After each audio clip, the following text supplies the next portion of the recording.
Bonjour, alors si vous êtes abonné à ma chaîne, vous savez que j'ai fait pas mal de vidéos sur ce petit objet. C'est le Goal Zero Switch 8 et je vous expliquais un petit peu mes malheurs. Et lors de ma dernière vidéo, je crois que le titre c'était Mes déboires suite et fin avec un point d'interrogation. Et effectivement, j'ai eu raison de mettre le point d'interrogation parce que je galère toujours autant avec ce truc. Alors quelquefois il marche pas. Après avoir commencé à se charger entre guillemets normalement, là il rejoue à la fois. Donc là maintenant j'ai beau essayer de le charger et les indicateurs ne s'allument pas. Euh, Quand je le mets en charge, il y a un bruit bizarre qui se passe. Et ça ne charge pas autant que ça. Alors je l'utilise, je continue à entre guillemets à jouer avec parce que je sais que c'est ce qu'il faut faire avec ce genre de batterie. Donc en gros ce que je fais c'est que comment je joue avec c'est que entre guillemets j'ai voulu essayer ce produit là, c'est le Gold Zero Luna, une petite liseuse. J'ai voulu l'essayer mais quand je l'ai acheté vu qu'il était pas cher entre guillemets, j'avais aussi dans l'idée de pouvoir le mettre avec le Gold Zero Switch, de pouvoir l'utiliser. Je me suis dit comme c'est des produits qui sont censés aller ensemble, ça devrait peut-être faire quelque chose à la batterie, on va dire ça comme ça.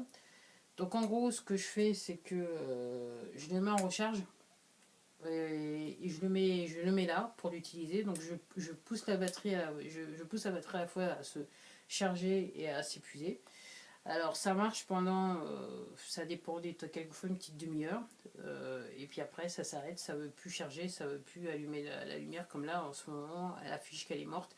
Après si je vais la mettre en charge, je ne peux pas la mettre en charge parce que malheureusement le câble je l'ai pas là. Ça va me dire qu'en fait la batterie elle est pleine. Ce qui est assez bizarre.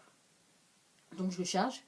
Au moment où j'avais fait la dernière vidéo suite et fin et mes déboires, j'arrivais à avoir un, euh, une petite lumière allumée en termes de charge et je pouvais utiliser mon Goal Zero Luna pendant au moins une heure. Voilà. Donc en fait j'utilise mon Goal Zero Luna pour lire. Alors c'est vrai que c'est pas mal pour éclairer les claviers quand vous êtes dans l'obscurité. Là sur le port USB, je dirais que c'est de la balle.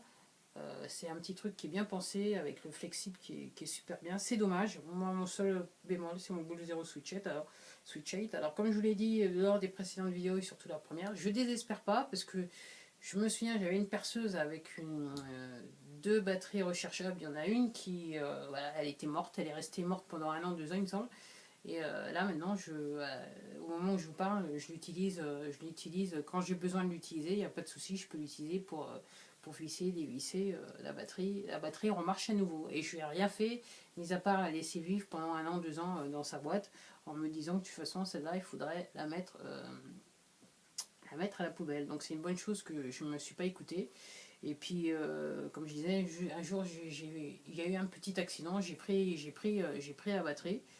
Je sais pas pourquoi, et puis je l'ai mis dans voilà, je l'ai mis dans le chargeur, voilà, et puis c'est après quelques temps plus tard, quelques semaines après, je me suis dit mais attends, mais là en fait tu as utilisé la batterie qui est à la base que tu pensais être morte, voilà. Donc j'espère que ça sera pareil pour le Goal Zero Switch 8, je sais pas, mais je suis patiente, ok. De toute façon j'ai pas trop le choix, donc voilà. Je dirais que mon seul regret avec ce produit, si c'est réellement la batterie, je pense qu'elle est restée trop longtemps en réserve et sans utilisation. Mon seul regret avec ce produit, ce qui aurait peut-être résolu mon problème, c'est que il est impossible de pouvoir déconnecter les contacts à l'intérieur du boîtier. Si ça avait été possible, je pense que le problème aurait été résolu. Alors vous pouvez bien dévisser, voilà. Donc quand vous dévissez, vous avez ça. Après vous revissez. Alors voilà. Alors c'est pas des pôles qui sont réversibles. Hein. Voilà. Donc si vous dévissez de ce côté-là, voilà, c'est exactement pareil. Vous avez ça. Euh, c'est dommage que la batterie elle-même là, est scellée dans le boîtier. C'est le seul truc que j'ai à dire. Alors pourquoi je dis que c'est des pôles qui sont pas réversibles, c'est que vous pouvez pas mettre celui-là et en faisant ça inverse, ça marche pas comme ça. Donc, bah voilà, donc bah, si jamais un jour il remarche, bah, je vous ferai une batterie, pas une batterie, je vous ferai une petite vidéo pour vous dire, bah, voilà, ça marche. Mais pour l'instant, suite et fin, mes déboires sont pas tout à fait terminés, ça pourrait être pire. Mais en attendant, je suis en train d'utiliser, alors je sais pas ce que j'en ai fait, voilà, c'est vrai que je l'avais mentionné, et je ne l'ai pas. Je suis en train d'utiliser mon chargeur pour mon GPS Extreme. Alors peut-être que je devrais faire une petite vidéo dessus parce que j'avoue que depuis que je l'ai acheté, à l'époque il m'avait coûté 40 euros, 39,90 €. Je me souviens, je l'avais acheté dans un magasin moto. Et à ce jour il marche. Et ce matin j'ai voulu l'essayer avec ma liseuse. Chargement rapide, et puis voilà, il était là. Malheureusement le truc je l'ai pas, il est tombé quelque part. Si jamais je le retrouve, bah, je vais vous faire une petite vidéo parce que j'avais dit, il me semble que dans une des précédentes vidéos, peut-être que je devrais faire une petite vidéo sur le Extreme. Bon, bah voilà, c'était tout pour aujourd'hui. Je vous dis à la prochaine vidéo. Au revoir.